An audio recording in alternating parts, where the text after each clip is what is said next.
Kechqurun maza qilib uxlayapsiz. Soat 3 da.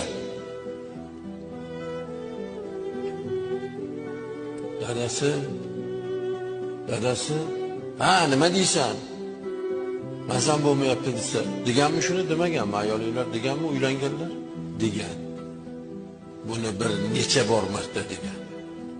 9 oy ichida bir marta aytib qo'ymagan. Bir necha bor aytgan.